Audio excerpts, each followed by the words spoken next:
இருக்கு, உன் கால் நல்லா தானே இருக்கு, நீ ஏன் ஆலயத்துக்கு வரல, உன்னால வர முடியல? காரணம், நீ மதிகட்டவனை போல செத்து கிடக்கிற. ஆவிக்குரிய ஜீவியம் மதிகட்டு போய் கிடக்குது. ஆவிக்குரிய ஜீவியத்துல மதிகட்டவனா இருக்கிற. சிலர்கிட்ட கேட்டா, நான் சொப்பனம் பார்த்தேன், பரலோகத்துல இந்த ஆண்டவர் வந்தாரு, நான் தரிசனம் பார்த்தேன், ஆனா ஜெபத்துக்கு என்ன செய்யறதில்ல. நான் சொல்றது புரியுதா உங்களுக்கு? அப்ப நீ தரிசனம் பார்க்கிற, சொப்பனம் பார்க்கிறன்னா நீ ஜெபத்துக்குள்ள வரணும்.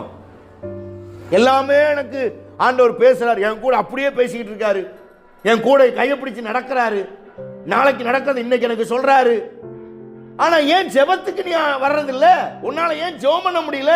உன்னால ஏன் சபை ஜெபத்துல கலந்து கொள்ள முடியல? நீ உலக வேலையை பார்க்கிற, குடும்ப வேலையை பார்க்கிற. அதனால ஆண்டவர் சொல்றாரு, தாவீது சொல்றான், உன் கை கட்டப்படல, உன் கால் கட்டப்படல, ஆனாலும் உன்னால ஜெபத்துக்கு வர முடியல, உன்னால சபைக்கு வர முடியல, உன்னால கர்த்தரை ஆராதிக்க என்ன செய்ய முடியல. மதிகட்டவனை போல இருக்கப்பா.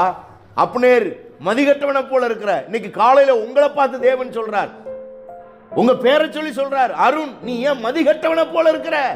உன் கை நல்லா தானே இருக்கு, உன் கால் நல்லா இருக்குல்ல, நீ ஏன் ஜெபம் பண்ணல? நீ ஏன் பைபிள் வாசிக்கல? நீ ஏன் ஆலயத்தை கவனிக்கல? நீ ஏன் ஆலயத்து விஷயத்துல கவனக்குறைவா இருக்கிற? தேவ சமூகத்துல விழுந்து கிடக்கிறத ஏன் நீ விட்டுட்ட?